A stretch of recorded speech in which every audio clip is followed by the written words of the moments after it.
You mentioned that your postpartum depression after birth. Can we talk about that a little bit? Yeah, for sure. So I knew I always wanted kids. And then all of a sudden she's born and I was like, I wasn't excited. It was really weird. It was like, I mean, I felt horrible, but I didn't know why. They're like, oh, well, you're the granola girl meets the glam girl because, you know, I'm kind of granola when it comes to all that, where it's like, you know, holistic, but then, you know, I have fake boobs. So they're like, how does that fit into the picture? When I say clean, this is what bugs me is you go into Sephora and they're like, oh, we have this whole clean section. Your stuff's not clean at all. There's like 20 ingredients or more.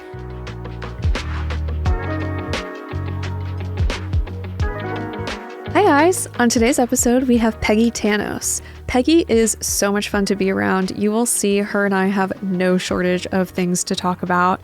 Peggy shares super transparently about her struggle with postpartum depression after the birth of her daughter, as well as everything she has tested and tried in terms of treatments for anti-aging on the inside and aesthetically. I learned so much from Peggy in this episode, and I think you will too. Happy listening.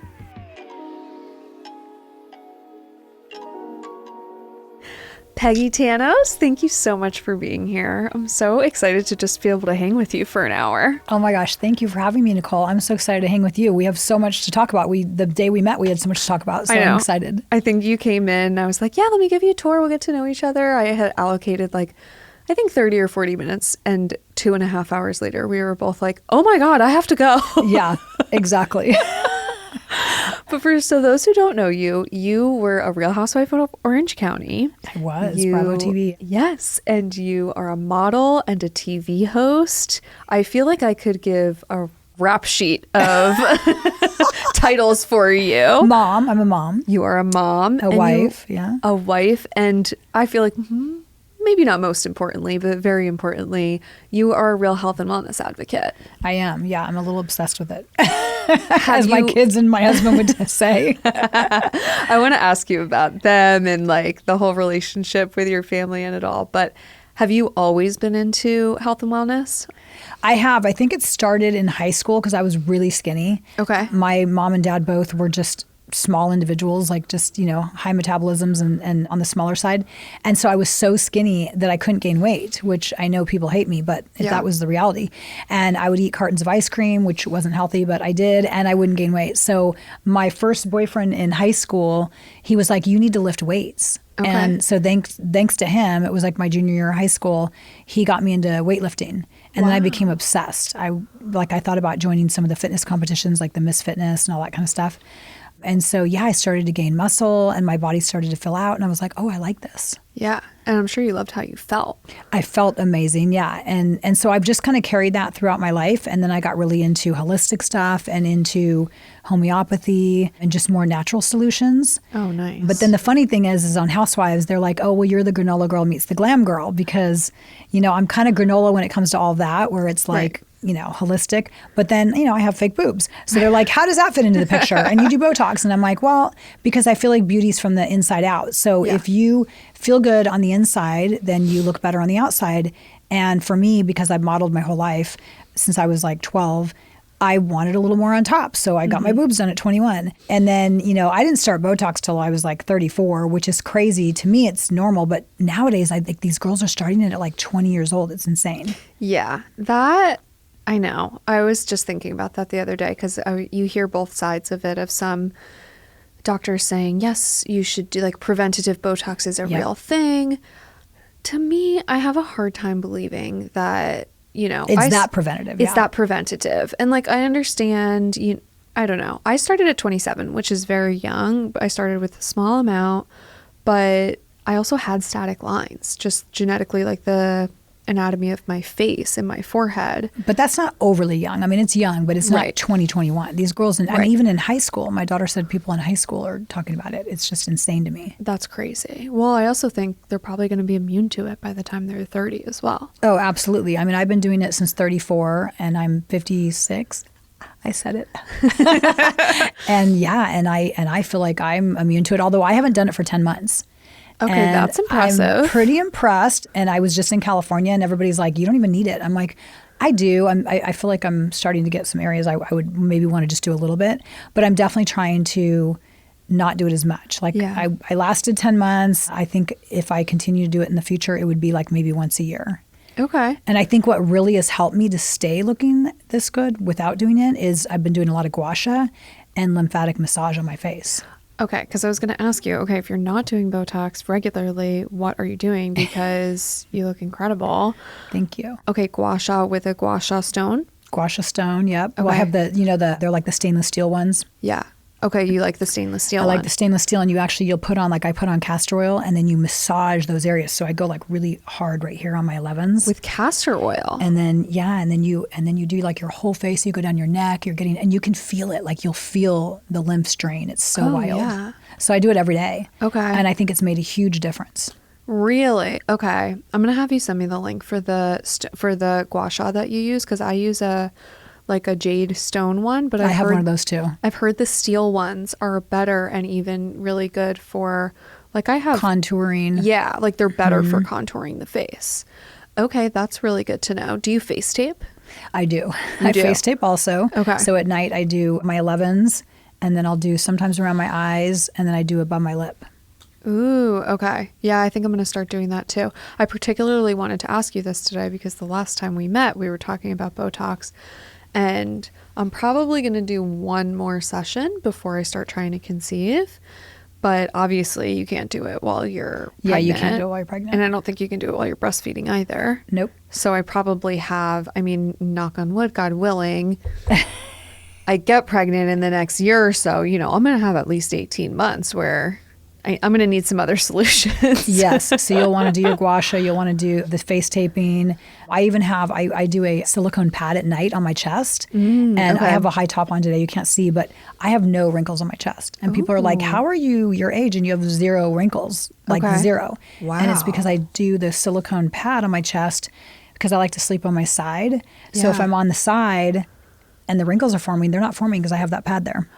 Okay. It's not the most romantic thing, but you can take care of business and then put it on. Like that's my whole thing. It's like take care of business with the hubby and then sneak into the bathroom and do all the like ugly stuff. Like put the face tape on, but I won't go to bed with any of that. Like I will not go to bed without any of that, I should say. Right. So I know. My hubby doesn't even, every night he's like, you're so slimy, because I have like all my moisturizers and my lip mask and all this stuff on. He's like, you're so slimy. I'm like, you just wait. We're about to pick things up a notch. You're like, I'm still young, just wait. Yeah. Although I don't really have boobs, so I'm like wondering, but I'm going to pay attention. I'm like, I wasn't looking, but now you're making me look. I think your boobs are great. Oh, thank you. I actually want to take mine out probably just because I feel like so many people are having issues with them. And I have that whole thought of like, if it's not broken, don't fix it. Yeah. So right now I feel like that's fine. Okay. But I do feel like they're a little bit big. The nice thing is my doctor was great and I can go kind of bigger or smaller. I can look bigger or smaller. Okay. But I just still feel like now, I don't know, as I'm getting older, I just like, I don't need them, that size. Right. But I think I would just take them completely out because health-wise, I think it's just, I don't think our bodies are meant to have all these foreign things in us. Yeah. Yeah. I was going to ask you that because that's something, like I said, I've always had small boobs and I've always like wanted a little more, but being someone with, I have PCOS, hypothyroidism, now this whole mast cell activation syndrome. No, you'd not be a good candidate. No, I would be the person that would get the like quote unquote breast implant illness. And that's what, if I had them now, I would be questioning like, do I have this because I have the implants, No, what do you do? Well, you're still young, but have you had a mammogram? No, because I'm 31. So don't do them. Okay. Don't do mammograms. Ever? Well, I'm not a doctor, so I'm not giving you medical advice, but in my opinion, I feel like, so I've never had a mammogram. Okay. And I never will. I discovered this place in Orange County and they do ultrasound, breast ultrasound. Oh, okay. And the woman started the place because she had breast implants, went in to get her mammogram, and they popped her implant. They popped one of her implants. The mammogram did. And so she was like, there has got to be another alternative. Mammograms are not comfortable from what I've heard. They're like, they smash your boobs. Oh, yeah. Everyone that's done them has told me like, you go to the hospital to do them. It's very cold in there. It's just, you have to wait a week. You're stressed out for your results. Where I do my ultrasound, it's incredible. It's you go in and it's, heated bed and the woman just does the ultrasound. She uses heated oil on you to do the ultrasound, and then you find out your results like right then and there. And it's so quick and so comfortable, and it is in my opinion, it's just much better than a mammogram. I mean, even though I haven't had a mammogram, especially if you have breast implants, because you don't want that chance that they could pop. Yeah, I have heard of that, which is terrifying for going in for a mammogram. And if you have implants, then popping. I mean, awful. Well, and they don't find a lot of the masses that people have gotten. The mammograms don't pick them up. So in ultrasound, they pick up everything. And if there is something irregular, I had last year something that came back irregular on my left breast. Okay. So at the time we were living in Dallas, because we had moved from Orange County to Dallas and then Dallas to here. Okay. And so when I got back to Dallas, they suggested I get an MRI on that breast. Okay. And then it turned out to be fine. It was some scar tissue that just didn't show up on the one prior, the year prior. Okay. But with an ultrasound, it's going to detect pretty much 90% probably of everything. And if it doesn't, or it sees something a little weird, then you would take the next step, which would be an MRI. Okay. So an ultrasound will get everything that a mammogram gets. It will, I mean, in a lot of cases from the research I've done and what people have told me, it gets more than what the mammogram is going to tell you. Oh, well, that's, so like, why would you do a mammogram? That's definitely what I need to do. That's what my mom has been asking, because I have breast cancer on both sides of my family. Both of my grandmothers passed away from it. I'm sorry. At very different ages. My dad's mom was in her 40s, which is crazy. I mean, it was a long time ago. My mom's mom was almost 90, but oh my gosh, and she got it then? Yeah. Do you think it was from hormones? No, she was never, maybe lack of hormones for her, because she was never on any hormones. Interesting. And we found out when she was probably 85 that she was actually very low thyroid as well, which makes sense for me because I've always been low thyroid. We think she probably just never knew because her doctors never tested like we do, whether it's at Pure Form or clinics where you're getting those full hormone and thyroid panels. And then in her age group as well, it just wasn't really a thing to do hormone replacement. And I wonder if having such depleted hormones threw off her body a little bit. Definitely could have been, yeah. Interesting. My mom got breast cancer as well, but she didn't get it till she had it twice now, but I think she was 70 the first time she got it. Yeah. Same with my mom's mom. She got her first bout at 76, did radiation and a lumpectomy, and then got it again in her, I think at 87, something like that. Wow. So yeah, I mean, a good long life. She did not live many years sick.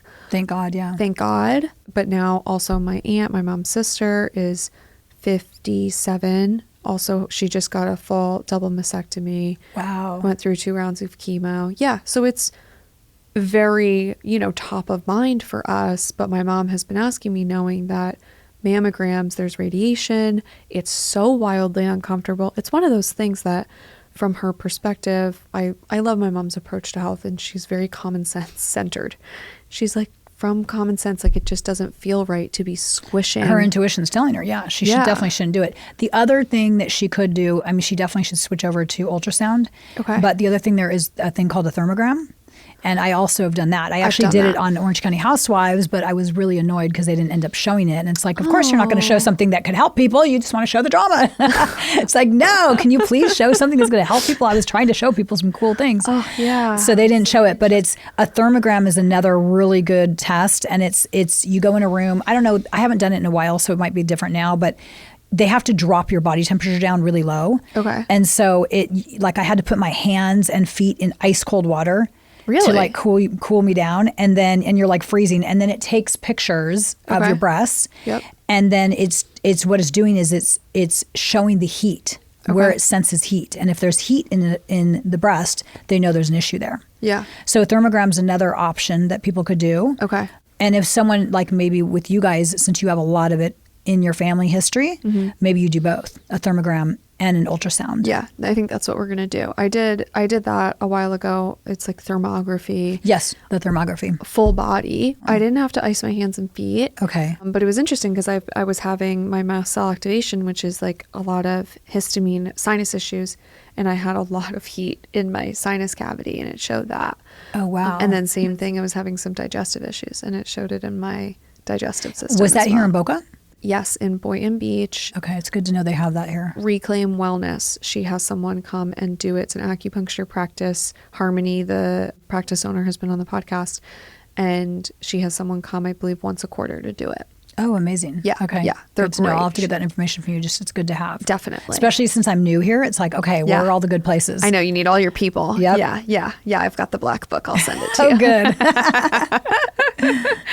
And you also had your show called Ageless, right? I did, yeah. So right before I left Orange County, we moved 2 years ago. Okay. And right before I had left, from being on Housewives, I had a great experience, loved the show, like made great friends. It's kind of like a sorority, you know, once you're on Bravo, you're friends with all the Bravo celebrities. And, you know, like when I got here, I reached out to some of the girls that live here and when you go visit other cities. And so when I left just because it wasn't me. It was, you know, it opened incredible doors, a lot of fun, but it just wasn't my personality. So I decided, well, gosh, you know, and I was pitching other shows because I just have a very creative mind and I'm always like on the go and wanted to like create stuff. Yeah. And so I had pitched the production company that did Orange County Housewives a couple shows, and they actually loved one of my shows. It was a real estate show, but they had just signed on to do another one, so they couldn't do it. Okay. But I was thinking about doing like something with, you know, anti-aging because I do so much of that. Right. And so finally I just said, you know, I'm not going to wait around for these production companies. And a lot of times it's like nepotism, like it's, oh, my brother's doing, you know, he's going to be involved in this and whatever. So I'm like, I'm just going to do it on my own. So I came up with the idea. I was working with so many med spas and holistic different people and places in Orange County. I'm like, I need to do a show where I'm showing people modalities that are not surgery. Right. You know, not that there's anything wrong with surgery. Right. It's just if you want to prolong it like I do, I'd rather do non-invasive stuff. Right. And so the show was a mix of, I had an acupuncturist on there. Okay. Because, you know, it's like you had brought up acupuncture. Acupuncture is a great modality. I had a dentist on there because if you don't have healthy teeth, like your whole body could be off. So when people think of anti-aging, they only think of like, oh, facelift, Botox, you know, some microneedling, whatever. It is the whole body. It's all encompassing. Oh, yeah. So I just thought it was really cool to get a bunch of different practices and modalities, not just the ones you traditionally think of, which are, like I said, the Botox, microneedling, like that. So yeah, it was a great show. I thought about continuing it here, which I may do that. It was on a small network. It was a streaming network, which is the big thing now, streaming. So unfortunately, the network, it wasn't the best place for it just because they weren't as experienced. I ended up doing like everything. I was supposed to be like just the host and then one of the executive producers because I came up with the idea. But I ended up doing everything. And I was like, okay, I didn't really sign on to be like the director and the, you know, like the salesperson, like everything. But I learned a lot from it. But yeah, it was really fun just to, you know, let people know that there are a lot of modalities out there that will keep you looking younger. Yeah. So what was the most effective treatment you came across while doing Ageless? I've done everything. Okay.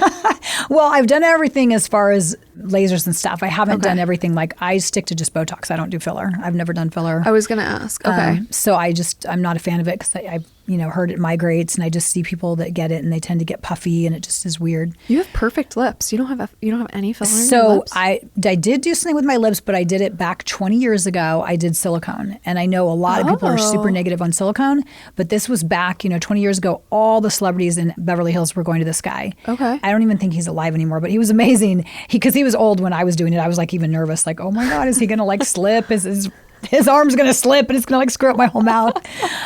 But I did silicone because everybody I saw that had done it looked really natural. Oh, I love that. And it lasts. So once you do it, you never have to do it again. So I mean, I've never done anything with it in 20 years. So, and what he does, like I already had a naturally full bottom lip, but I just wanted more on the top. Yeah. And so I would go in and he would do tiny, tiny little droplets. Oh. And then you have to wait a month and then you come back if you want more. And then he does like a little bit more and then you wait a month and then you come back. Oh my gosh. I wish that was still, I wish he was still. I think there are, I know there's a guy in Orange County. I had gone once, I think right before I started filming, he did like a little touch up on me. Okay. And I don't know if he's still in Orange County doing that. I think he might be. I'm sure there's people still out there that do it. Yeah. It's just not, I don't know if it's FDA approved and it's just not like a popular thing. Everyone goes in for the Juvederm and whatever else. Right. But the problem with a lot of those is they don't last. Right. And then they migrate. Well, for me, like, so I've only ever done, because I have tiny lips naturally. I mean, still I have tiny lips even with a little bit of filler. But that's what I never wanted, like I didn't want it to look unnatural, like my face, my anatomy is a smaller lipped face, which is totally fine. Yeah, your lips look great. Thank you. But I only do a half a syringe at a time, but similar to Botox, I think because I work out a lot, I just like, I process it. Like I metabolize it quickly. Yeah. So usually I feel like, people go at least a year and I'm like 6 months and I'm like, it's completely dissolved. Like there's nothing left. Yeah. So that's interesting because just having to do it once sounds better. Yeah. Yeah. I mean, I'm glad I did it. I have had, some friends that didn't have great outcomes. I had a girlfriend that actually ended up having to get it cut out. Eesh. Because it got hardened and stuff. So I massaged them, but knock on wood, I've I've had good luck with it. But I think, so going back to your question of what's the best modality, I love DIY stuff. Like I do stuff at home all the time. Like I've got like 70% peels I do at home. Really? Yeah. And I do regular peels. I have a microneedling, a little wand I do at home. So I do that. I have red light at home. So I do my red light therapy. So I'm a big believer in doing all that stuff at home. Do you do the red light mask or the panel? I have both. Okay. So, okay. Of course I do. Which brands? So the mask is called ULED. And it's really cool because you put it on and it looks like a Darth Vader. Yep. But it has like cutouts for your eyes and there's a lot of bulbs in there. It's a really good one. Okay. And it has 3 different levels. You can do clear, like to clear up your skin. It has a bacteria one if there's any like acne or anything. And then it's got the firm. Ooh, and so I use that one. And then I have the Bond Charge, which I love. I have the Bond Charge. It's not a full panel, it's a mid-size panel. Okay. And I got that so that I could take it in the car with me. Like if we're going to go on a road trip, I could bring it with me. And that one's great because I'll set it up and I'll do like just my stomach and then I'll flip over and do my back and then I'll do my knees. So you can do like different body parts. Okay. But I know they make some that are like the full panel, like you can lay on a whole bed and then you're getting at like your whole body all at once, which is kind of convenient. Yeah. Yeah. We have the light stem bed here and it's so effective. I'm like, I've told my husband a million times, like in our future home, I am going to get a full bed to just have, like I want like a wellness room. Yep. And I'll have a light stem bed in there because I not only feel so amazing, I sleep so amazing the night that I do the light stem red light bed. Oh, interesting. So, but in the meantime, I need a panel. I need a smaller panel at home. Light stem's a good one though. I know when I did a CO2 laser like 2 years ago and they put me under the light stem. Yeah. To help the healing of it. I know a lot of estheticians love the face panel, which we have too. Yeah. How'd you like the CO2 laser? It's gnarly. Yeah. I had done one other time and the first time I ever did it, it was gnarly, but I don't think it was as bad. But my skin's really sensitive. And so I literally had to use olive oil for a month. I couldn't use anything else. Like I would try to use just a regular cream and my skin would flare up. It would get swollen. It would freak out. So I just used olive oil for a month. Wow. And then when I just did it 2 years ago, the results are amazing, but it was a lot more downtime than I thought. Okay. And a lot of that could be because I have sensitive skin. So like how long are we talking? I was in the house for 14 days. Wow. But unfortunately, I ended up getting a infection, and that normally doesn't happen. Okay. What I think what happened is my skin is so sensitive, and I should have just said no. But I had gone in after, so I did stem cells too. This was amazing. Okay. So I did the CO2, and I was working with a med spa that was doing a lot of stem cells, and they said, "Well, when you do your CO2, could we bring in stem cells?" Yeah. I'm like, sure, twist my arm, of course. Yeah. So they bring the freezer and they have them all there and they put it on my raw, CO2 lasered skin right after the treatment. Yeah. And 5 days after, my skin looked amazing. Like my doctor was like, oh my God, look at some of these other ladies that were here the same day you were and your recovery is way better than theirs. So the stem cells were really helping. But what happened is on the 5th day when I was in there, she was like, oh, I just got this new cream in and it's supposed to be really good for healing and stuff. It's got copper in it. Well, my skin freaked out from it and started like swelling. And then I don't know if it was like my fingers, maybe the cream, I don't know what it was, but I got like bacteria in there and I got an infection. And so after 5 days it was great. But then after that, it turned into a whole nother like 9 days. And I had to go to hyperbaric chamber every day, which helped immensely. Yeah. And thank God for that because that helped a lot. But it was a hard recovery to where now I'm like, I don't know if I'd do another one. Yeah. Yeah. Well, you don't want to do too many of them either, right? No. Yeah. Everything you should do like a year, space it out. Because and that's something that I do want to let people know because a lot of people get so obsessed with all this that you're doing too much and it could thin your skin out too much. So if you do a big modality, I always say I'm doing one big modality per year, and that's it.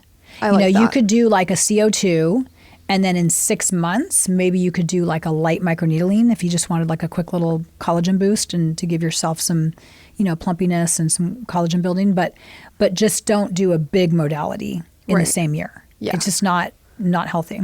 Well, I think something we need to think about is the fact that like a CO2, it's completely resurfacing your skin. Like you're like melting off the top layer of your skin. So yes, it's like all that baby brand new skin underneath is going to look beautiful, but you need to treat that skin very carefully. Are you a retinol fan? I do like retinol, but I don't use it consistently, and I don't use like every night. Okay. And what's interesting is, so my husband has really bad allergies, but he doesn't have normal allergies like from pollen. Okay. He has allergies to fragrance and to like laundry detergents. But he always tells me, hey, you should be thankful because I'm kind of your alarm. Yeah. And it's sort of true because I had bought some just raw Retin-A from the pharmacy. I got a prescription, I got raw Retin-A. He was a mess from that when I would put it on. Really? But then I switched to retinol and he was okay. So whatever the mixture they were adding. But for me, because I'm so light skinned and because I have sensitive skin, if I use retinol more than like maybe twice a week, my skin just gets too red and flaky and, peels. Mm-hmm. But lately I haven't been using any of that. You know what I've been using lately? What? Beef tallow.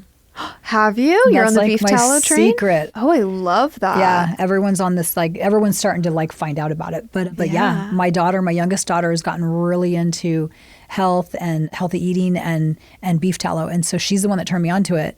And then I started using it and I'm like, oh my God. I would wake up and I would look younger, I swear to God. Really? And I would look glowy and so I use organic, 100% organic grass-fed beef tallow. Okay, I'm going to try that. Same thing for my mom again, too, because we just ordered her 6. I get wholesale pricing from a couple of the brands. So she was like, order me 6 of this super thick moisturizer because she loves it. And she's getting a laser next week. And she's Which one? What's the moisturizer? The SkinCeuticals Triple Lipid. I think I've tried that. I love SkinCeuticals. Yeah. And then I see you guys carry Elastin, and that's really good for after lasers. I would use the... I forget the name of it, but it's like a balm, and it's it's like basically you're putting Vaseline on your face. Yes, but it's not I feel Vaseline. Like the beef tallow would be good for that too. No? Beef tallow will be great for that. Yeah. I haven't tried any modalities since I've been using the beef tallow to know, but I'm sure it would be. Okay, so no filler, minimal Botox, all the lasers, but spaced out. Obviously, okay, so we heard the CO2 laser. Any other lasers that you're that made a big difference? So recently in January, I tried a new modality that I had heard about, and it's called the Neogen. Yeah. And I did it here in Boca. Okay. And it's similar to, it's sort of similar to a CO2, but not as... what's the word I want to use? Not as harsh. Yeah.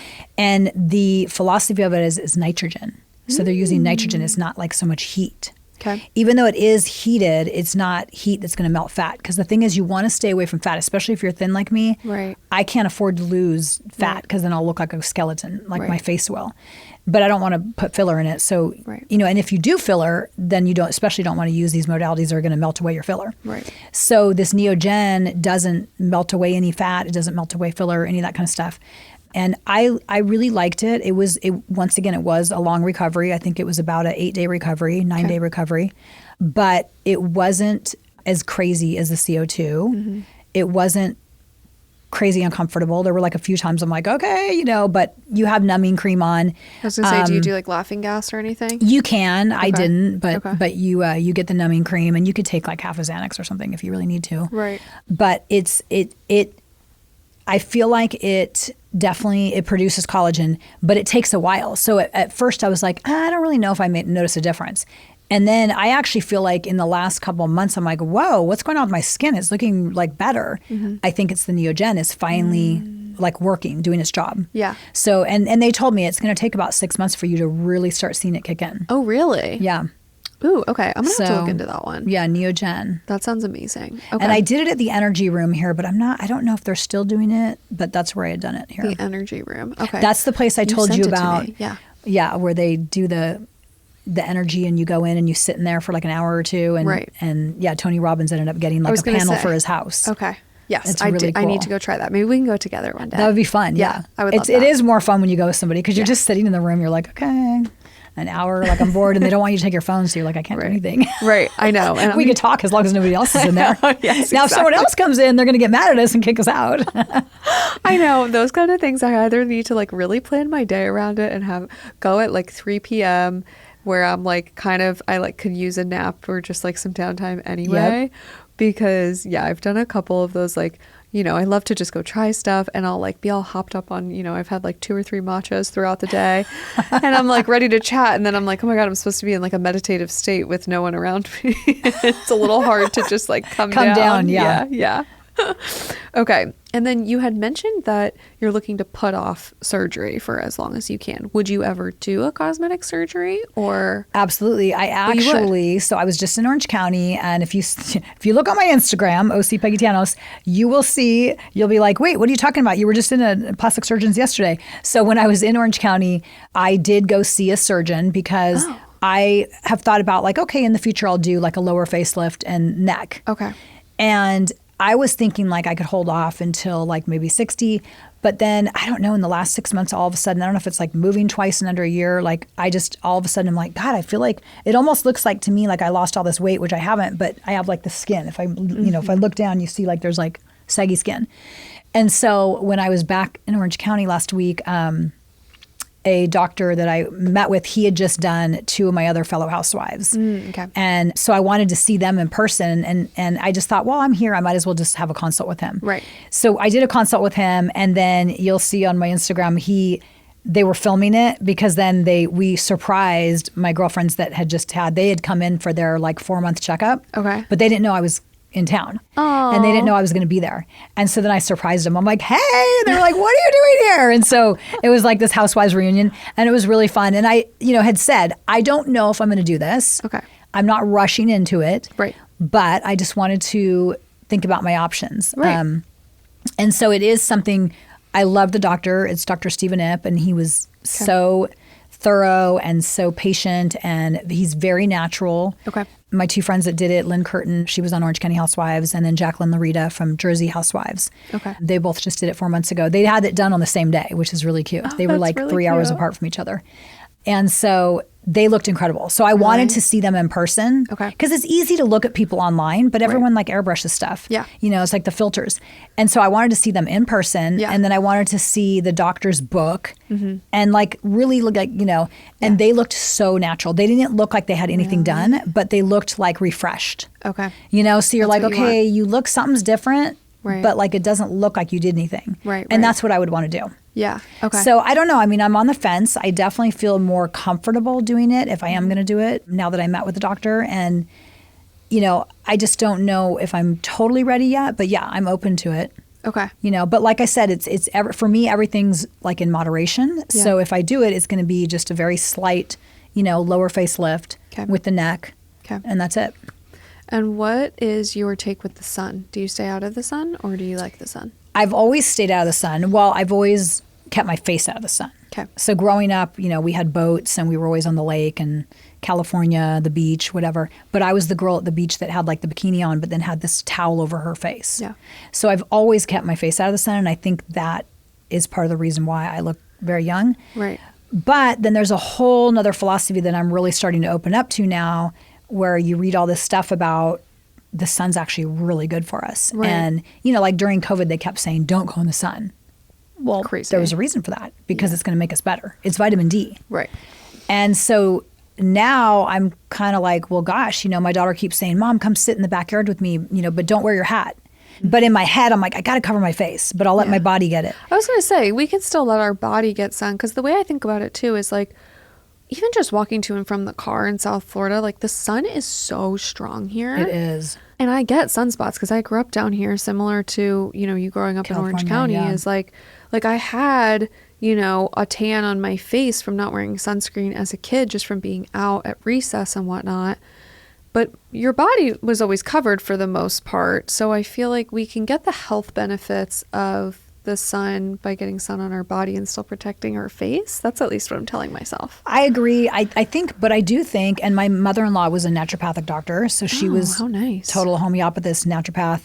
And she would say, you should go sit in the sun with no sunscreen on for 20 minutes. Yeah. Just 20 minutes. Right. So now I'm trying to adopt that. I'm trying to say like, okay, I mean, plus I only use the cleanest, sunscreen. Like I use the ones that are just the titanium dioxide. Like that's it. Right. Like is that the right ingredient I'm saying? Yeah, I think so. I think so. Or titanium oxide, maybe. Whatever the healthy thing is. Right. Whatever the ugly white, it makes you all white. Yeah. So I use that. And so now I'm trying to like, okay, I'll go sit in the sun for like 5 minutes without any sunscreen. Yeah. And then I'll go cover my face and I'll let my body sit for like 20 minutes. Okay. Now my friend's a nurse and she said you always want your trunk. They call your stomach your trunk. Mm-hmm. And she said if you're going to get any sun, and you can only do one body part, just do your stomach. Oh. So sometimes I'll go out there and I'll literally like lift up my shirt, Yeah. Not just underneath my boobs. Right. I'm not flashing the neighbors, but I'll lift up my shirt to under my boobs and I'll lay there and I'll have pants on, but I'll just get my stomach. Oh, that's really just good to because I'm getting the vitamin D. You know what's funny is I notice that I try to, like if I'm going for a walk or something, wear a sports bra that kind of like comes up high, because I notice I feel like my intuition's kind of telling me like, show your stomach. Sun on your stomach is good, especially because think about it. Even if I'm in a short tank top dress, your stomach is covered most of the time. So yeah, intentionally try to get that in the sun makes a lot of sense. Well, because all of us get, especially if you have a dog, you're outside with your dog, your arms are always getting sun. Right. And maybe your feet or legs if you have shorts on, but your stomach's never getting it. Right. So she said, always get your trunk. So now that's always in the back of my head. Okay. I love that. And then, so you mentioned your daughter has gotten really into health and wellness as well. You have 2 daughters, correct? 2 daughters. Yeah. London and Capri. Are they both really into? They are, but my older one, London, she just went to Orange County with me so she could see her grandma. Okay. And she's a little more easygoing about it. Okay. Thankfully. And just because it makes it easier when we travel and stuff. Yeah. But my younger one's gotten like pretty into it, which is, I'm so proud of her. I mean, what 16-year-old is obsessed with taking care of themselves like this? Like I'm proud of her. Right. But it does make it challenging. Like we went to Italy this summer and she was like kind of stressing about it. Like, well, what am I going to eat? And, so because she's gotten very into not total carnivore, but like carnivore based, where that's the most of our diet is carnivore now. Really? And she's, it's all about getting rid of the seed oils. Right. And in America, everything's seed oils. Right. So she doesn't want to go to restaurants anymore. Mm-hmm. And so that makes it really challenging because if she was in Orange County with me, we went to a lot of restaurants with my mom. Yeah. Whereas London's like, well, I'd prefer not to go to the restaurant, but I'll do it. I'll live. Yeah. So Capri, I'm proud of her though. She's she's changed our family. Like we've always been a very healthy family. Yeah. I'm kind of someone, it's funny because I've always been kind of the friend that my friends go to for health advice, right? But I really haven't, I'm like barely diving into like the fertility stuff now. Barely diving in for me, you know what I mean? Yeah. Because I go like 10 miles deep on, you need to know anything about PCOS, hypothyroidism, MCAS, I'm your girl. Yeah. And I'm sure I'll get there with fertility and then pregnancy and then, being a mom with a baby and a toddler and all that. I feel like I'm just like, I'm starting with each of those things. And once you get pregnant and once you become a mom, you will dive into it more. And I mean, my older daughter, London, she's so funny because she definitely wants to be a mom. Like, I think both of them hopefully want to be, but like, Capri doesn't really verbalize it, whereas London's like, I'm having 3 kids. I'm having them by this age. Like she's already got her whole life like mapped out, And so she's like, I am not going to a hospital and having a baby. She's like, do you understand, Mom, that the way that they have you have a baby in a hospital is so wrong for your body? And to be like 17 and know this kind of stuff, I'm like, I'm jealous that you guys are so smart because I didn't have all this knowledge, and it wasn't readily available when I was a teenager. And so she's like, I will get a doula and, you should be sitting, you should be squatting like the monks do. And you should have the baby in a pool like a little pool of water. And I'm like, oh my God, it's going to be wild to like watch her go through all, just growing up and get married and have kids because I know she's going to be amazing. Oh, that's amazing. Yeah, I was like that too. That's funny because it's me and my little sister and obviously I'm the older one. And I was always like, I know I want to be a mom because I felt like I was like her second mom, like I just kind of had that motherly instinct from a young age. I always knew I would want to get married, have kids at some point. And, obviously when you're 17, 25 sounds so old. I'll definitely be ready by then. And then you're 25 and you're like, oh my God. What was I thinking? Yeah. Like I'm a kid, and I want to kind of blossom in my career before I do that. No, I'm 31. I'm like you're said, ready. I'm you're rounding perfect the corner. age. Yeah. It's interesting that you were saying like, oh, you get to 25, because London will say that. She'll be like, well, I want to have kids by like 28 at the latest. And I'm like, whereas my mom used to tell my sisters and I have 4 sisters, and she would tell all of us, do not get married or have kids until you're at least 30. Really? Because you need to finish college, you need to go get a job, you need to like experience the workforce, you need to travel all over the world, get it all out of your system before you start a family. But now I feel like that kind of became the norm, and like people having kids were starting much later. Yeah. And everybody in Orange County, I mean, I had my youngest daughter at 40, which to me, like, that sounded old. But nowadays, like, there's friends of mine in Orange County that are having kids at like 45 and 46. Oh, yeah. And it's no big deal. So it changed a lot where it became older and older. Yeah. But now what's interesting is I think they're I think I'm Gen X. I think they're Gen Y or Gen Z. I don't know. Whatever age group like the 16 and 17-year-olds are right now, that whole age group now is changing to where they're all wanting to go back to like my parents' days, where they have the kids much younger. Really? Yeah. And so they're all like, all my daughter's friends, like they're all like, oh, we want to get married like right out of college or even during college, and we want to have kids really young. So it's very interesting that it's starting to change. It's kind of going back. Oh my gosh, I have not heard that. Yeah. That's and then my crazy nephews, my sister has 2 boys, and both her boys have babies, and they had them at like 24, 25. Like, well, they did. The wives did, but right. Yeah, so it's interesting. It seems like such a regional thing to me as well, because that was like a big thing. I grew up down here, but my whole family is from the New York, New Jersey area, which I feel like you get that like, what do they call it? Like the coastal elite. So it's like you have like the New Yorkers and like the LA SF people, yep. like which, goes down into the OC and all yep. of that. And then I went to school at Florida State, which is in Tallahassee. And it's like, the difference between South Florida and Tallahassee is you might as well be in 2 completely different states. Like Tallahassee is more of like the Bible Belt. It's like in the South. So they're probably getting married right out of high school. They're probably marrying their high school sweetheart. Yeah. So it totally is by region, because I think Orange County, the reason people are having kids so old, because the guys don't even want to get married till they're like 60. Yeah.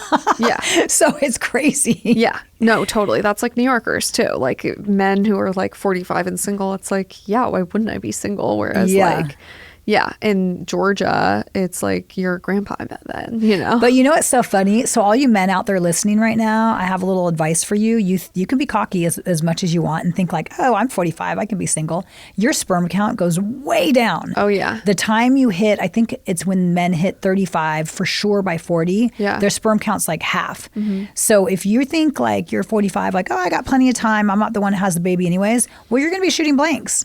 So, your wife is going to have to go disease risk get a surrogate. Disease risk goes up as well. Exactly. I just did, because I'm doing like all my like pre-pregnancy, like I just found a new doctor and I really love her and all that. And she was like, how old's your husband?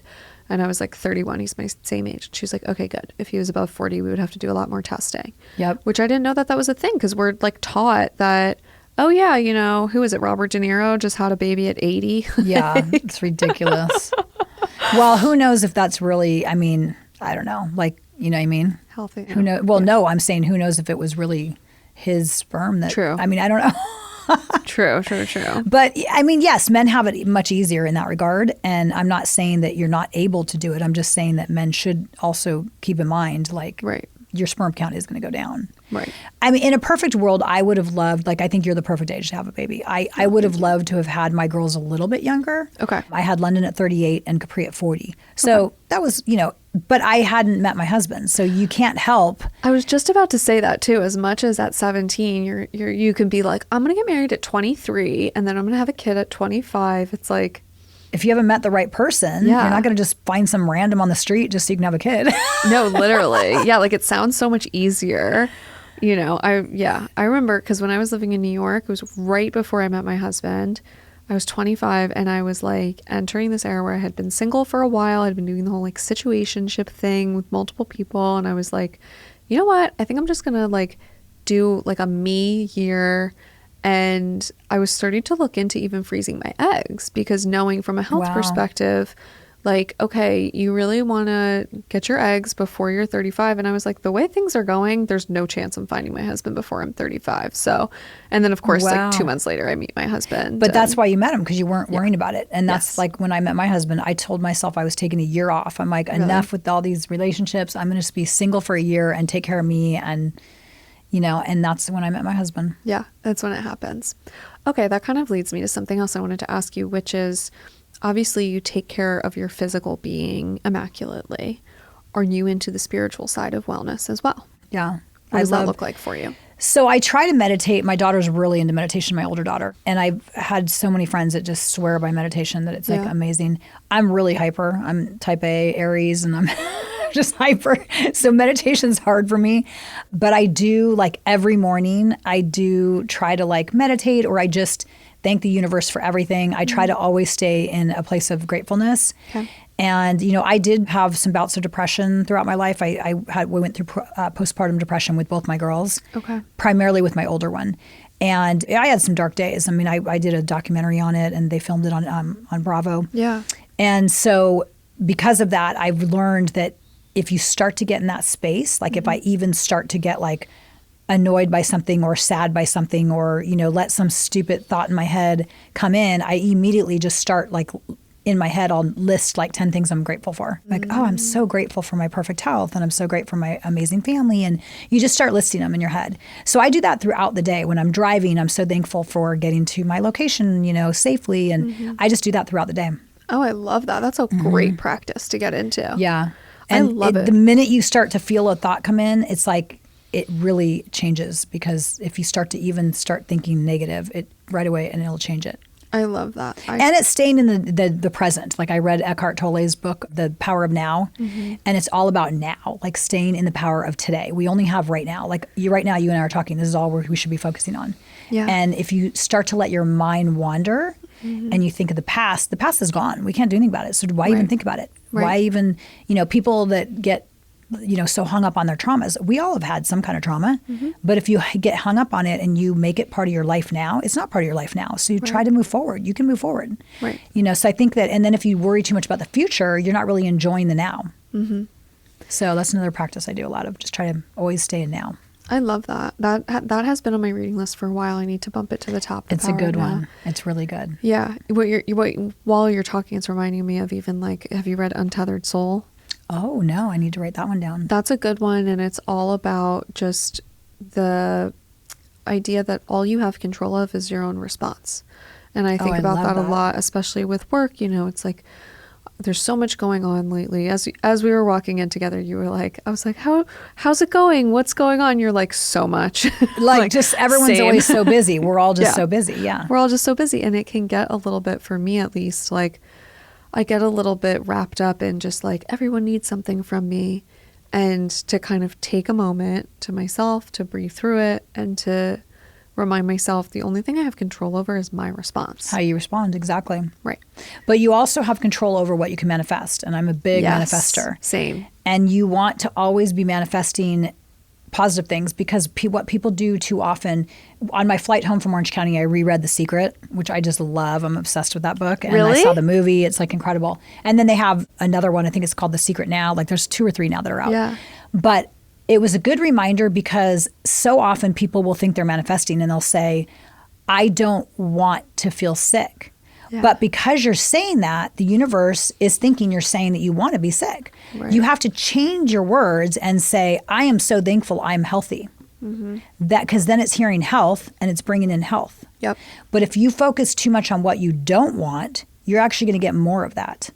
Okay. So focus on what you do want, but also focus on it as if you already have it. Okay. So, you know, I'll say things like, oh my gosh, it's so, you know, it's so great that, you know, like, well, for instance, like right now we're trying to think like, do we want to take the girls to New York right before Christmas to show them all the, you know, pretty windows and all that stuff. So instead of saying like, well, I hope we can go, no, I'm just going to start saying like, I'm so excited that we'll be in New York in December on these dates. I mean, you can get really specific. Yep. Oh, yeah. And you have to get specific.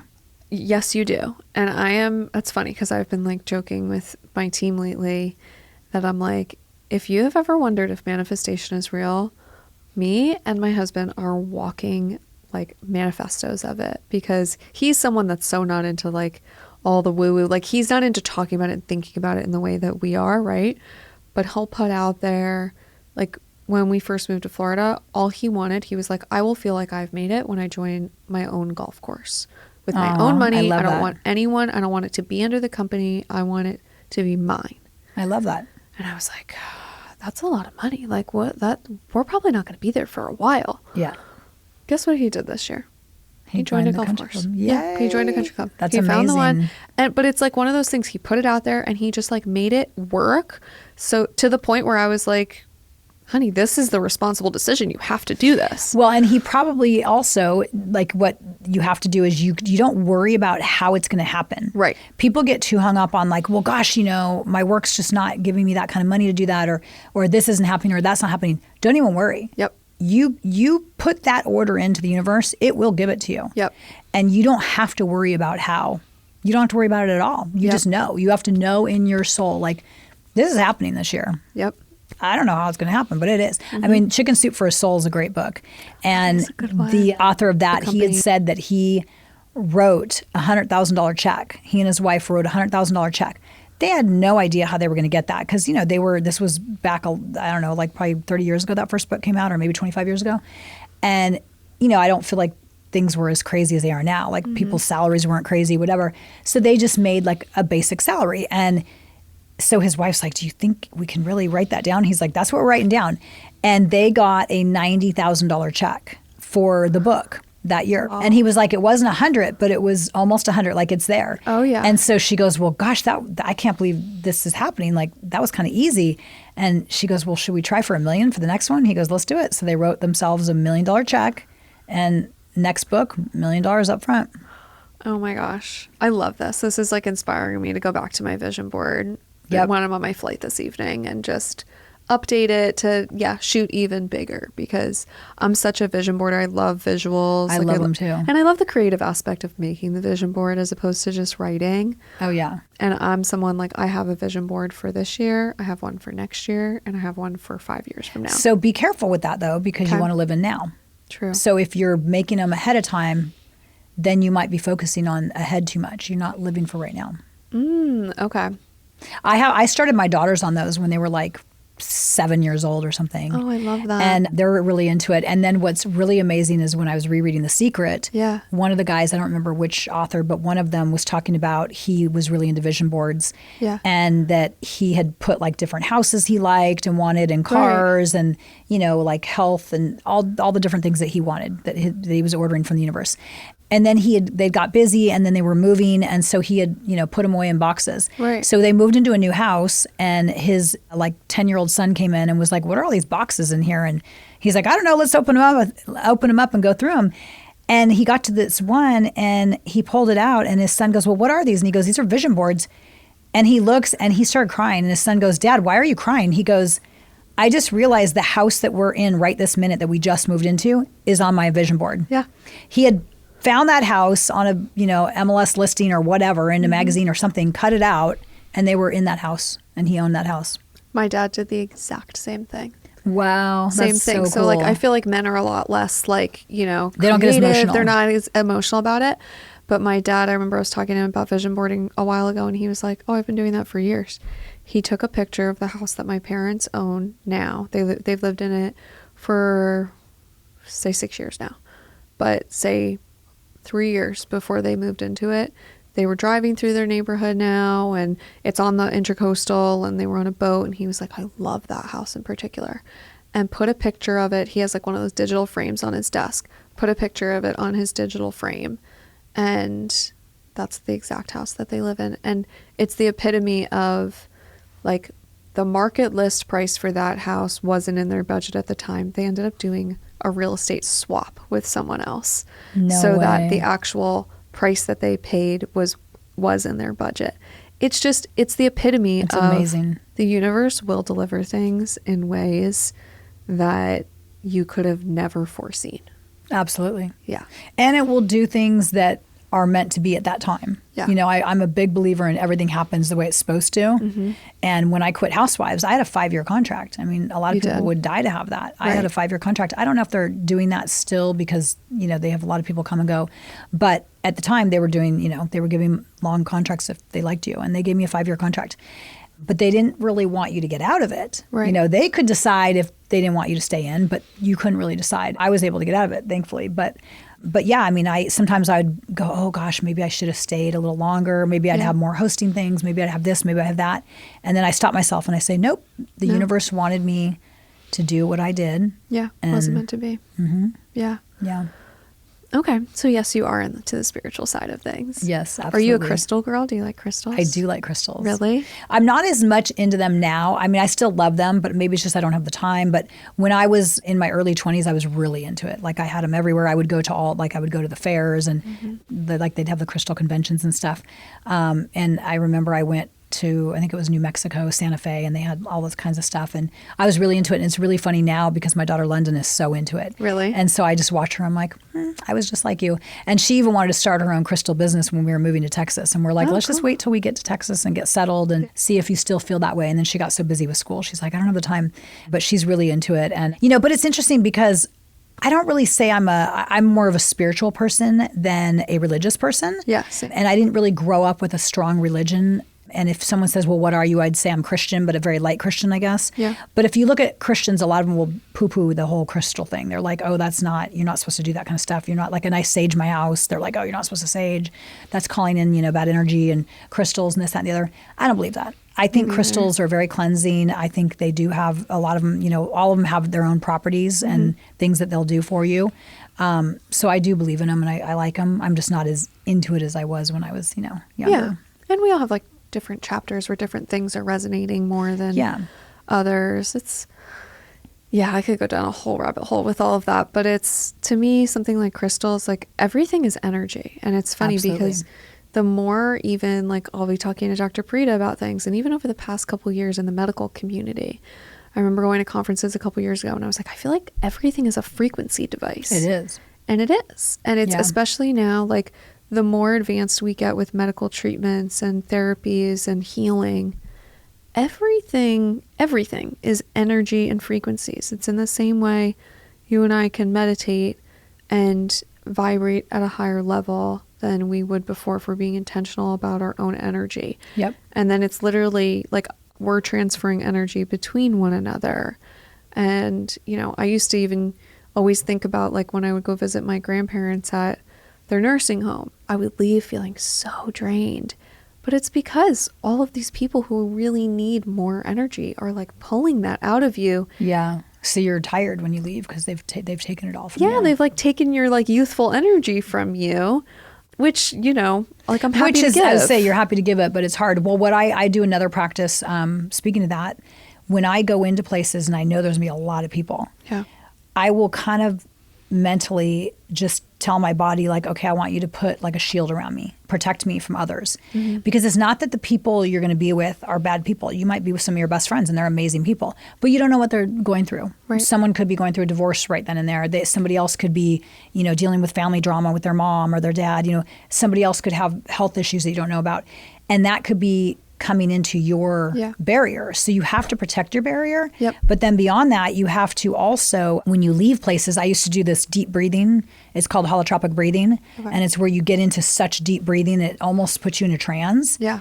And they'd be like hour-long sessions. And sometimes you're like out of your body, like you're going off and having a whole like weird like little trip. Right. And when I would leave there, the one thing I didn't like about it is I'm in a room with like 10 other people. So if they're having these crazy things going on, like one lady was like moaning and I'm like, oh my God, what's going on with her? So when I left there, I was cleansing, like I tell myself I'm slushing off the bad energy. Yeah. And so I like literally slush it off. Or if you go to a Reiki master, they say they're cutting the cords. Yeah. You have to like cut the cords and slush off all the bad energy because you don't want it to stay with you. Okay, so that brings me to my next thing. Are you into like, do you like a Reiki session? I love Reiki. You do? I haven't done it in a while, but I actually went to a really good lady. She was in Encinitas in California when I quit Housewives because I was really struggling. Like, did I do the right thing? Should I go back? Should I, I was struggling with it. And I was having a hard time like disconnecting. Yeah. And I actually, which I feel kind of bad for now. So I'm sorry, anyone listening, any of my ex-housewife friends, like I kind of like shunned everybody. Yeah. Because I felt like I had to cut everybody off in order for me to get away to like get in a good place, and then I could come back, you know, and talk to everybody again. And so she cut the cords. Like she was like, I'm going to cut the cords. And she was like, no, this is the best thing you did. And, you know, so she helped me get through that time in my life. I haven't done one recently, but I really do like it. Yeah, I love Reiki. I always tell this story of I went once, my first Reiki session ever, I was having really bad digestive issues while I was living in New York. And I had tried everything. I was on every supplement, you know, at the like every diet I had tried. I had done juice cleanses. I did one Reiki session, and this practitioner was so good. It was in the East Village, and she said before the session, she was like, I can already tell it's, I think, your sacral chakras and like your lower belly. And she was like, I can already tell we're going to need to work on your sacral chakra. And she did a lot of work on it. The next day, I was like, whole new person. My God, I don't have it was like lower left abdominal pain. It's gone. That's insane. Yeah. Isn't that amazing though? I love it. It's incredible. And it really does, once again, just show you like, you know, this is like, it sounds so woo-woo, but like the chakra centers in your body, I've even had a lot of like, when you have throat stuff keep coming up. And I've had practitioners say, is there something you're not voicing, or you're not using your voice, whether it be at work or in your relationships, in the way that you desire to? And when I would think about it, I'd be like, yeah, I'm not using my voice in that way. And then I do work to make sure I'm voicing myself in the way that I want to show up, and that I'm making myself heard. And those, you know, little tonsillitis things that keep coming up, stop coming up. Yeah. That's amazing. Yeah, I'm a big believer in it. I love it. You mentioned that your postpartum depression after birth. Can we talk about that a little bit? Yeah, for sure. So as someone, like I said, who is kind of preparing for this next phase of life, what was the most helpful thing for you when were you aware while you were going through it? Not at first. Oh my gosh, I'm going through PPD. I didn't know, because it wasn't, I mean, this was 17 years ago. Well, almost 18. It'll be 18. I can't even believe it, in November. So that wasn't as out there. Okay. You know, now like Brooke Shields has come out. She actually narrated the documentary I'm in. And then, you know, Jenny McCarthy, I think, went through some of it. And, you know, so many people have come out now that have gone through it. So there's more information. But when I was going through it, I didn't know. I just knew that I wanted kids like you. Like I was like in high school, like, oh, I can't wait to have kids. So I knew I always wanted kids. And then all of a sudden she's born, and I was like, I wasn't excited. It was really weird. It was like, I mean, I felt horrible, but I didn't know why. I was like, why do I not feel so excited? I almost felt scared. And I felt, well, I feel like high schools should make kids do like a home ec class. I mean, they used to have them way before I was in high school. I think my oldest sister did them, and they stopped requiring them when I came to high school. But I think they should have that, because I agree. There's no like manual. No. I mean, you get a manual before you start a job usually, you know, like, so how are you supposed to know what you're supposed to do as a mom? So all of a sudden, like, we have this baby, and I'm like, I don't even know what to do. And I was like, even changing the diaper, I started freaking out. Well, thankfully, my husband, one, he's like a godsend because he's so patient. And secondly, he had raised, his stepdad had died like 3 days before his youngest brother, half brother, was born. So he basically raised his two brothers and sister. Wow. He was their dad. Wow. So he had all this knowledge and experience. Okay. So thankfully, he kind of just took over. He's like, this is how you do it. Let me show you, blah, blah, blah. But it just was weird. It was like, I felt like I was out of my body. It was just the weirdest thing, because I didn't feel excited. I felt scared. I felt nervous. I didn't feel like I was bonding, but it was never about her. It was more me. Right. You know, it was never like, thank God. Because there's a lot of women that get postpartum. And if you ever watch the documentary I'm in, you'll see, it's called When the Bow Breaks. And you'll see like, there's women that injured their children. Like they took their aggressions or their depression out on the children, which is horrible. For me, it was more about me. I was like, I just don't know what to do. I don't think I'm a good mom. Like, I don't even know if I should be here. Like, I don't know if I'm supposed to take care of her. Oh my goodness. So that's kind of how I went through it. Thankfully, at the time, my mother-in-law was very helpful, and she was staying with us a lot and helping out and babysitting and all that. And so because she's a naturopath, she's like, Peggy is not herself. She's like, Peggy is always like this ball of light and just this good energy and just makes people happy and is like positive. She's like, she seems like out of it. She seems just like, she's like in a trance. Like, she's just not herself. She's like, I think she has postpartum. Okay. And my husband's like, what's that? And then I was like, what's that? So then she told me to go talk to my doctor. Well, doctors unfortunately want to just stick you on meds. Right. And I'm like, I don't want to do meds. Okay. And so thankfully, because she was, a naturopath, she's like, here are some things you can take. Okay. I took SAMI. Yep. I took 5-HTP. Yep. That was the best one. I took L-theanine. Yep. There was a Mother's Market. I don't think you guys have Mother's here in Florida, unfortunately, because I love it. But they have Mother's Market in California, and they had this pill called Happy Camper. It was hilarious. It had like a yellow label with this like guy with green hair. And that was great too. I don't even know what was in it, but it was all holistic and natural. But the thing that worked the best was the 5-HTP. Yeah. I love 5-HTP. Love 5-HTP. And it totally just like took the edge off, made me start relaxing, not feeling so anxious. And so, I was able to, I guess, heal from my postpartum naturally, which is great. Well, okay. I feel like that's even good. Like knowing that, like those are things that I want to have on hand for when I get home from the hospital. Have a bottle of 5-HTP for sure. Well, like, take it to the hospital with you. Honestly, like those are honestly so my. But you're not going to go to a hospital. You're going to have it at home. I don't know. We'll see. I'm like, don't say this to my husband. Thankfully, he doesn't listen because he is like, no, we need to be in the hospital, and I'm like, we'll see. We'll see what's resonating when the time actually comes. But yeah, just to have those things at home. I mean, those are all supplements that honestly my dad has turned me on to. 5-HTP and L-theanine are just mood supportive supplements he's been on. St. John's wort. He's taken for years. St. John's wort as well. Really for managing stress, because it's the same thing. You can kind of end up in a little bit of a depressive spiral. Entrepreneurship is not for the weak. Definitely not. But okay, that's really helpful to know that those things worked so well for you. So I don't know what you think of raw milk, but we are like on this raw milk kick right now. Are you? Okay. Yeah. And I can't do dairy, so I feel like I haven't learned much about it because I'm like, it's kind of irrelevant for me anyway. So London thought she couldn't do dairy. Okay. But she can handle raw milk. Oh, really? So something you might not think about. Okay. But what's weird is here I'm talking about how open Florida is and how great they are. Yeah. What's interesting here is in California, raw milk you could buy at Whole Foods or wherever. In Florida, you can only buy it at a farm. Market? Oh. And so I go to Southwest Ranches in Davie, which is super cute. It's kind of a drive, but it's like worth it. They actually have a place here in Boca too, the Boca's Farmers Market. They have a stand there that sells raw milk. Okay. And you can order it online ahead of time. So I go to that sometimes too, that one. But it's just weird here because they have to have a label on it saying this is for animal consumption only. Oh, that's funny. So it's just a weird thing. Like Florida is so open and great, but then on something like that, they're not. It's just weird. There's funny things with Florida because people think of Florida as like we're so, kind of freewheeling with all that stuff. But then especially on the medical side of things, like to be an aesthetic injector, in a lot of other states, you can just be a registered nurse. In Florida, you need to be a nurse practitioner or PA, which is a huge difference. That's better though.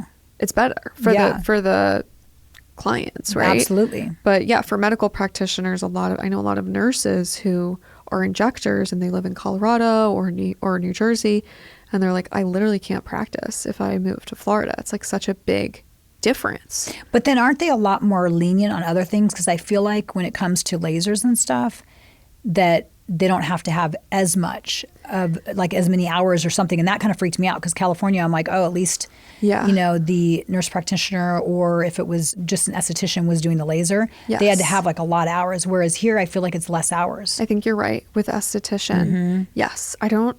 I haven't employed an esthetician in a long time, but I do remember reading that because we were trying to figure out if an esthetician could do Morpheus, and it was essentially like at the depth of the microneedling, the whole point of doing Morpheus is like you want to go deep with those microneedling. An esthetician can't do that.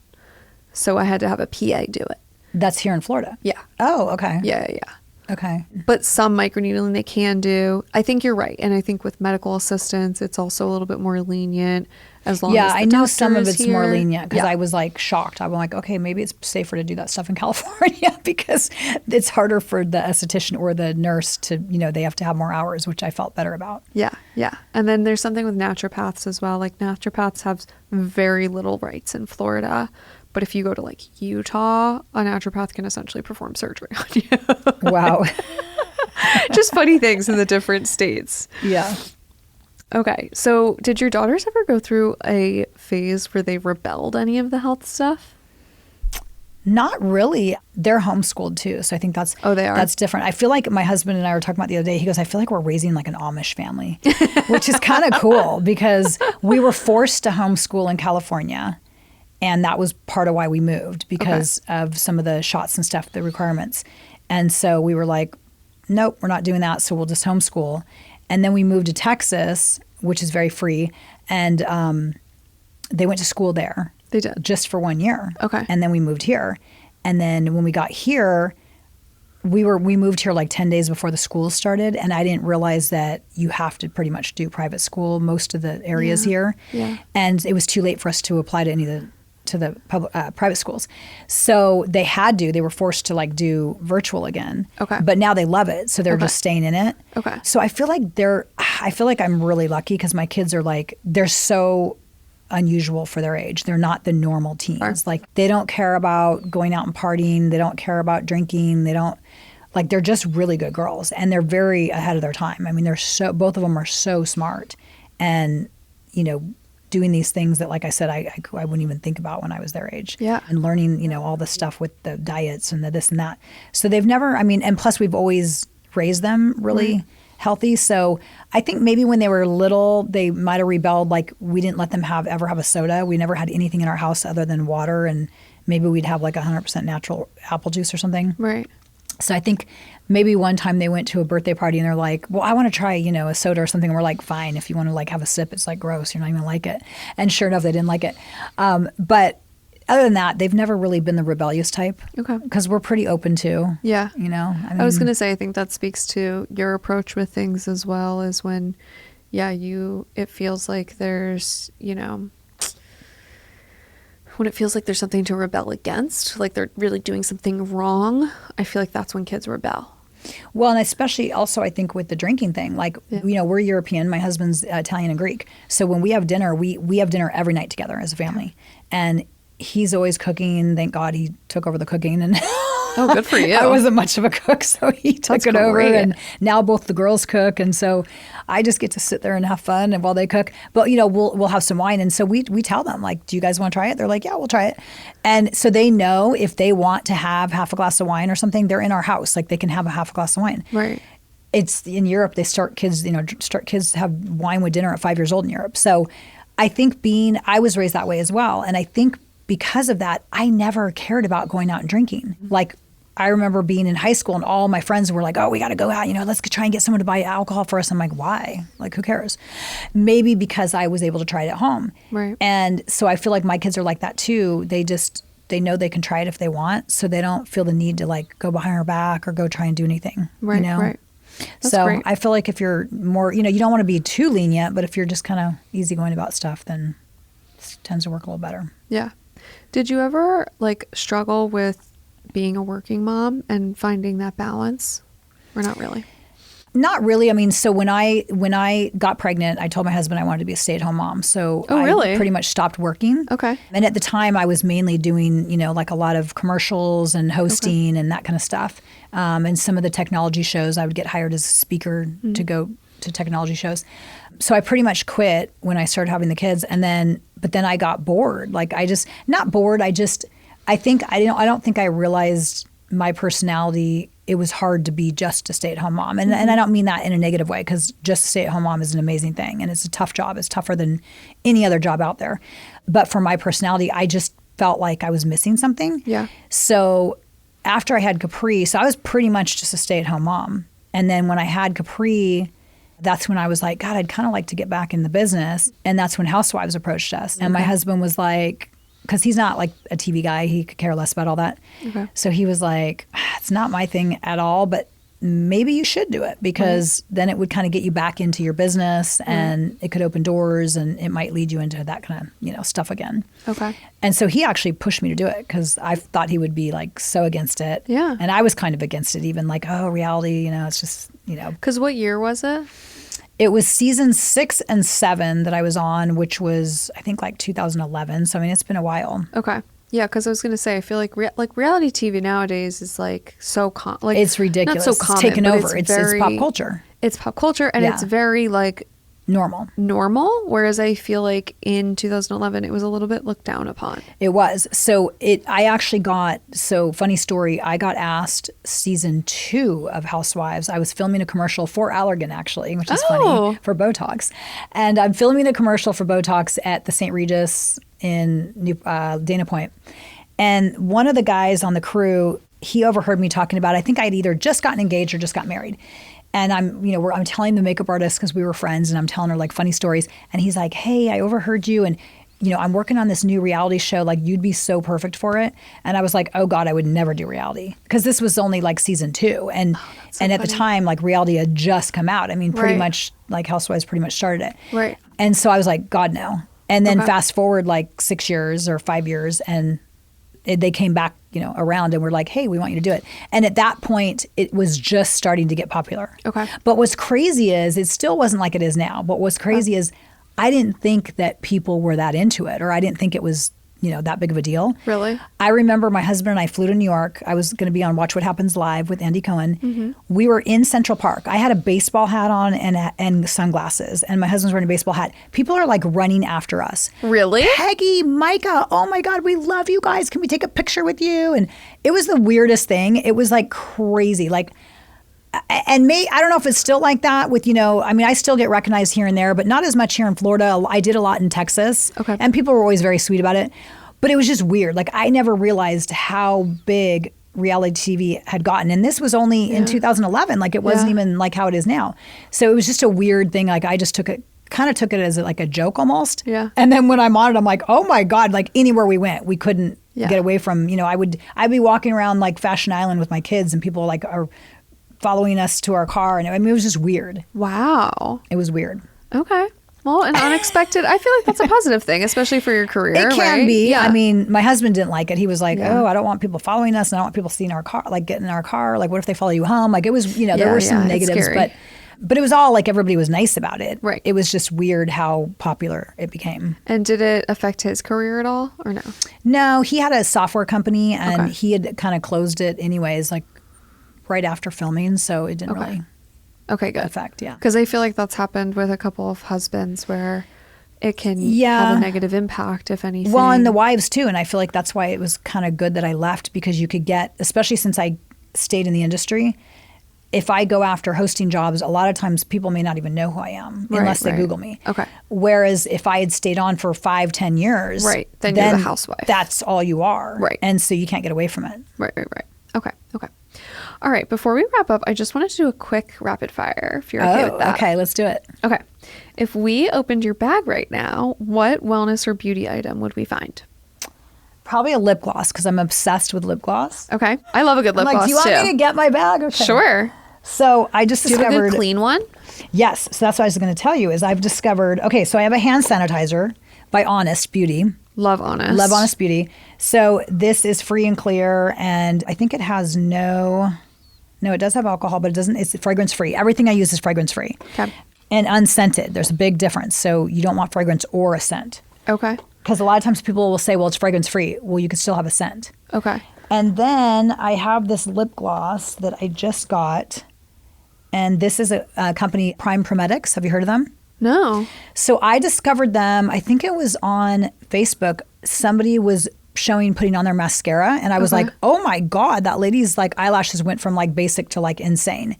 And so I reached out to them and said I would love to, get to know about your company, whatever. And they sent me a big package, and this is the lip gloss, and it's like amazing. Now it's kind of traditionally known for, like, they say it's for mature skin. Okay. So I don't know what's in it that makes it for mature skin, but this is the gloss, and I love it. It's super clean. Another company that I'm really big into, it's not in my bag today, but it's Stone and Spear. They're out of Utah. Have you heard about them? Yeah. So they have a lot of tallow products. Yeah, that's what I've heard. They have, I love their blush. They do like a blush, and everything is colored from natural ingredients, like beets. So all the blushes are the coloring you're getting from actual beets. Wow, I love that. And you feel like it stays well? It stays well. They have great colors. I Okay. use their lip gloss. What else do I have of theirs? And then I use Lauren Brooke. Have you heard of Lauren Brooke? No. She's got amazing stuff. It's all really clean. Ooh, when I say clean, this is what bugs me is you go into Sephora and they're like, oh, we have this whole clean section. Your stuff's not clean at all. There's like 20 ingredients or more. Yeah. My stuff that I'm using now that's clean, it's like 5 ingredients. Right. And that's it. Yeah, so you want like preferably no alcohol. Another thing I'm getting into is where you don't have, I don't want products that have water in them. We have enough water. We get enough water, just our daily drinking from foods. You don't need water in your skincare. So like the tallow doesn't have water. Okay. So a lot of and then there's a great brand called Les Mieux, and they have no water. They don't use water. Oliveda, I'm sure you've heard of Oliveda. They use they're not using the actual olives, but they use like a portion of olives. Okay. And it's like an olive oil based product. Right. No water. Ooh, okay. So probably like an oil base rather than a water base. Okay. Ooh, this is really good to know. I'm going to have to get some of those links from you because I need some more clean products. And I was looking at your lip gloss earlier, wondering if it was a clean one because I have a hard time. I'm wearing a Say lip gloss right now, which is like a cleaner brand.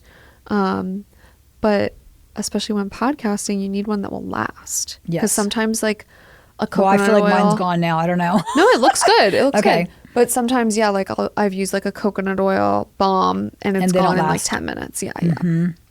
Okay, those were really good ones. And then you mentioned the scent-free, fragrance-free. Do you believe in any of like the clean perfumes or no? Not at all. Unfortunately not. I stopped wearing perfume probably 18 years ago because my husband is totally allergic. Right. What's odd is when we met, he had one cologne that he was able to wear that he loved and he wore it. And then I had a perfume that he was fine with and I wore it. But then we just stopped wearing it and now we just have never gone back. And I miss, some of it, but all of them are bad for you. And all the scented candles, and I know everyone's going to be sad because fall's coming and everybody wants to do their pumpkin spice and their whatever latte and the cinnamon and whatever. They're all so bad for you. What about like essential oils? Do you ever do an essential oil diffuser? So I like essential oils, but he is allergic to some, which is very strange. Like he's allergic to lavender, even though lavender is very clean and it's, but he's allergic. So it just depends, So I do, he's okay with citrus. So I'll use like citrus essential oil. Okay. Because that's what like we'll use in the office and I'll use at my house sometimes. It's just like an essential oil diffuser with like distilled water. So I feel like that's nice and it can give you that, mood boost. Yeah, that mood boost, that like sensory experience without, now with candles, I actually lit one the other day because I have like drawers full of candles because everyone gives them to you as gifts, right? I'm like, let me just try one and see. Like, you probably didn't even like the smell of it. I got such a headache within 5 minutes. Because all the chemicals in it. Yeah. I mean, even the essential diffusers, be careful. Like, make sure that it's a very clean essential oil, that there's nothing in it. And if you want to get really crazy, like the diffuser should probably be stainless steel or glass because you don't want to use plastic because then you're lighting it and the plastic's going in the air. Crap. All right. Not to be a Debbie Downer, but no, you're right. It does get, if you want to get really crazy. Yeah. Yeah, I know. It's like you could go to the ends of the earth with some of this stuff. Typically, it's like I feel like the less you do, the better. Yeah. I don't get over the top. Like I try as much as I can, but I'm not gonna, like too much stress about it. Yeah. Yeah. Okay. Who inspires you most when it comes to health and longevity? My mom. Oh. She is 94 years old. Which is insane. But she, like me, she was a pioneer for her day and age because in her day and age, people were having kids at 20. Yeah. She did not marry my dad till she was 30. Wow. And she had me at 38, which was like unheard of back then. Wow. So she had me the same age I had London, which is kind of funny. Oh, I love that. So she's 94, but she is like a pillar of health. And I look up to her every day. And I'm like, anytime I get lazy or I'm like, oh, my knee kind of hurts. Like, I've had a knee injury. Like, nope, think of my mom. At 90 years old, she went to Peru with my sister and she hiked Machu Picchu on her 90th birthday. Wow. Yeah. And then like 3 years ago when Miami hosted the Super Bowl, she came out here for the Super Bowl. And had like 10th row seats. Oh, I'm so impressed. She is like amazing. And when I went to see her, unfortunately, she's had some knee issues now. And so she used to just be this fast walker and like, just go get her. And so now the bad knees has kind of affected her walking. She doesn't walk real great. But she's just every day she wakes up so positive. And she's a New Yorker. She's born and raised in New York. The funny thing is you almost think she's Southern though, because she will not leave the house. Like she said, I wouldn't even let your dad see me unless I had a full face of makeup. So she comes from that like fancy, like she always has to be totally decked out. Love. She's always in heels and always like wearing something super hot. Like she came over, or I should say classy and nice, very, very hip, I should say, very young. I remember she came over one Thanksgiving and she was wearing like leather pants and boots. And my husband's like, I think you need to take after your mom a little more. Because I get like super lazy and I'll wear like, my Lululemons all day and he'll be like, your mom's wearing leather pants and boots. Like, you need to step your game up, babe. I know. We used to say that about my grandma too. She was always like, she had, she wasn't super hip, but she always looked really nice. Like, she was always dressed up. She always had makeup on. And she would always say that to my mom in her Lululemons or whatever. She's like, honey, like, you have to get dressed for your husband every day. Now my oldest daughter bags on me. Like, she gets up and, they do homeschool. They don't have to do anything, but she still always puts her mascara on. Really? And she'll be like, Mom, I can't believe you're walking around the house like this, because I'll just walk around with no makeup, just some lip gloss. And she's like, you need to like fix yourself up a little more. Oh, wow. She is ahead of the game, because that's something I hear from a lot of people that like, especially like the younger generation, is like, they don't even want to get out of sweatpants. Like, oh yeah, when they did the year of school in Texas, I would drop them off and I was like horrified. These kids are wearing pajamas nowadays to school. They wear pajamas and those Ugg slippers. But not your girls. No. Well, London like is just sporty. I call her like Sporty Spice. Like, she'll wear like the jeans. Like, sometimes she looks skaterish and sometimes she's like, she has a very unique look and she wears a lot of crystals. She makes a lot of jewelry. But then Capri's fancy pants. I call her fancy pants. She's like her dad, and she's always dressed like to the nines, and she loves like her Ralph Lauren, and just, I don't know. She's like more like country club looking. Oh, good for her. I love that. I feel like I lean into both of those things depending on my mood. Me too. For the day. You and I are more similar. It's like we can go either way. Yeah, I can go either way. I know we were talking about that being an Aries and a Gemini. I'm like, I swear I'm split down the middle, half type B, half type A. But I told you my mom's Gemini, so you're going to have longevity. Geminis have longevity. And my mom's 94. Her mom was 97. Wow. And healthy as can be, had never spent a day in a hospital, had never been sick a day in her life. Wow. And they think she would have lived to 100, but my uncle had passed away, had a heart attack in front of her. So she died of a broken heart. Oh, the poor thing. But really good longevity in our family. I tell Mike all the time he's not allowed to die before me. So fingers crossed. I'm like, we have to go like the Notebook, hand in hand at the same exact time. I love that. That'd be awesome. Okay. Caffeine, alcohol, or neither? No caffeine. I've never been a coffee drinker. No caffeine? No, I've never drank coffee. I mean, once in a blue moon, like if it's super hot out, I'll be like, oh, cafe mocha sounds good or whatever. Okay. But it's not a daily thing. It's not something I like. I don't like the taste. I do love the smell of it, but I just don't like it. Okay. And I'm so hyper, I don't even think I'd want it. I was going to say, you don't need anything? I don't need it. Oh, I'm so jealous. But alcohol, once in a while. That's like kind of a no too. I've never been, it's funny because I probably shouldn't admit this, but at 17... Yeah, I had my one sister that looks similar to me. She was 4 years older. So I had her fake ID at 17. Right. So I think I kind of got the drinking thing out of the way like 17, 18. So by the time I was 21, and then I got so into the fitness thing, I never drank. So by the time I was 21, I was like, I don't care about alcohol. And I've never really cared. I mean, casually, like we'll do wine. My husband is really into wine, and we both are. We got married at a winery. A little bit of wine. But with the hormones too, nowadays, it's like, I can't really drink a lot of wine because it just affects me. Yeah. Yeah, it affects me. I was just talking about that yesterday, unfortunately. Okay, don't drink California wines. That's the secret. And I hate it. I hate saying that because I'm from California and they have the best wine out there. Napa has by far the best wines. But it affects my body so bad. And when we moved, we got out, we didn't get rid of it, but we should have. But we did start drinking all Italian wines and French wines. I never get headaches now. Yeah. I sleep fine. I drank like 2 glasses of wine last night, which is very unusual for me.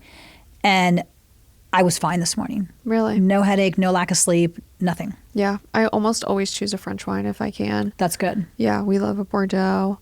But yeah, just in general, wine like really gives me a histamine response lately. Take a Benadryl beforehand. That's a good idea. I'll be passed out in a 30 winemaker minutes, told me to do that. He said, if you're going to go wine tasting, take a Benadryl before you go, and then it will help you. So when you do the wine tasting, but it's also the California wines. I hate it because they are really good, but they have so many pesticides. Yeah, and so much stuff, and they just don't have that in Europe. And they have the additives. Yeah.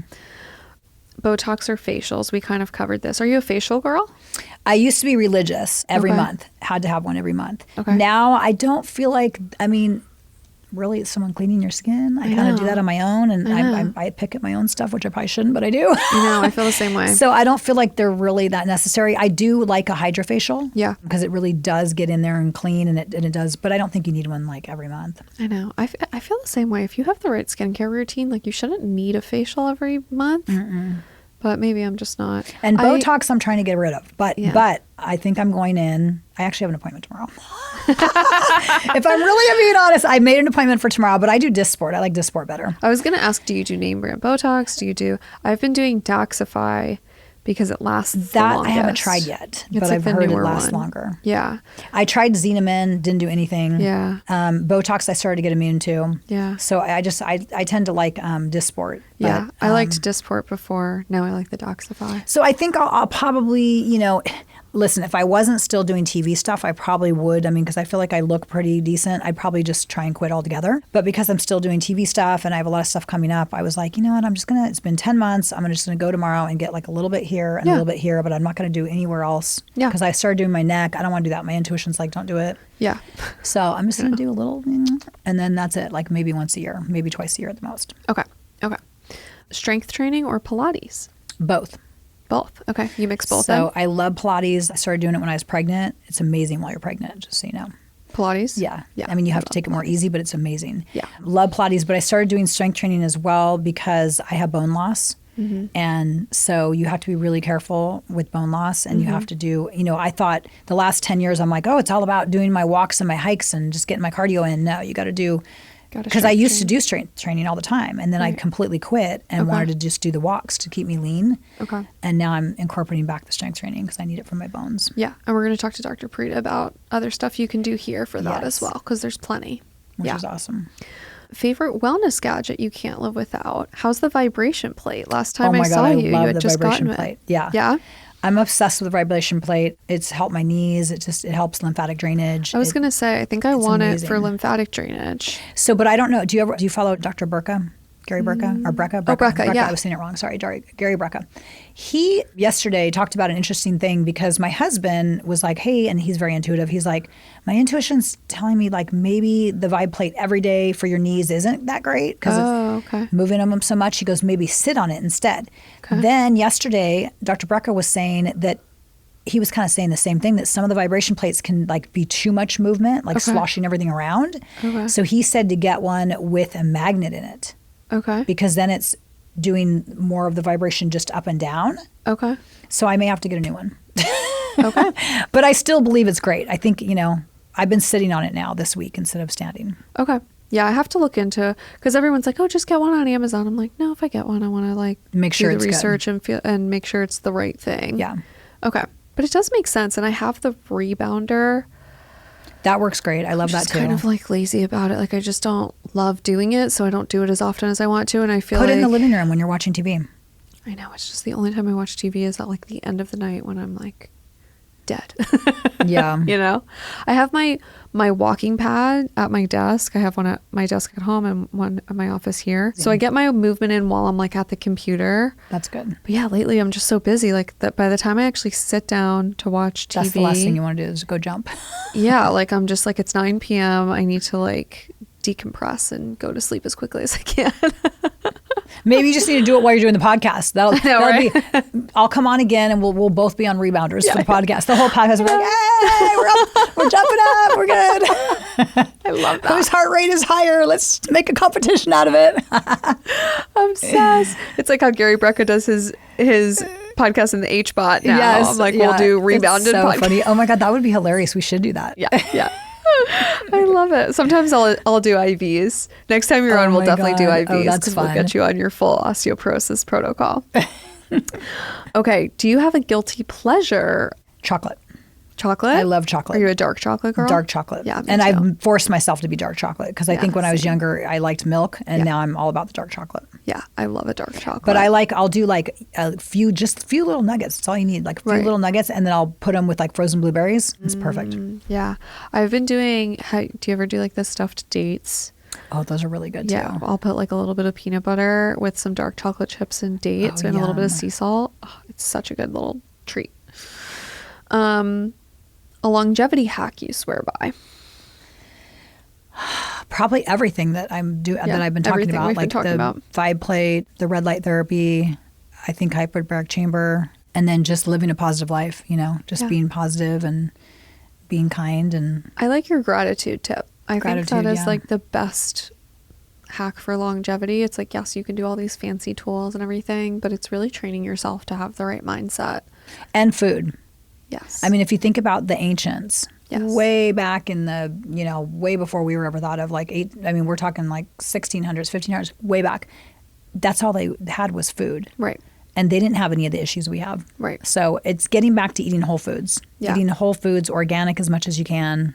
Mm-hmm. And I think that's what I was going to ask. Is there anything, do you have a go-to snack for travel? Because I'm traveling so much. Yes. In my bag, I'm going to give you one. I have 2 with me, so I'll give you one. Oh, yay. I'm obsessed. So I'm obsessed with this company, Lineage. Okay. Are you familiar with Lineage? I don't think so. Oh my God. Okay. So these aren't Lineage.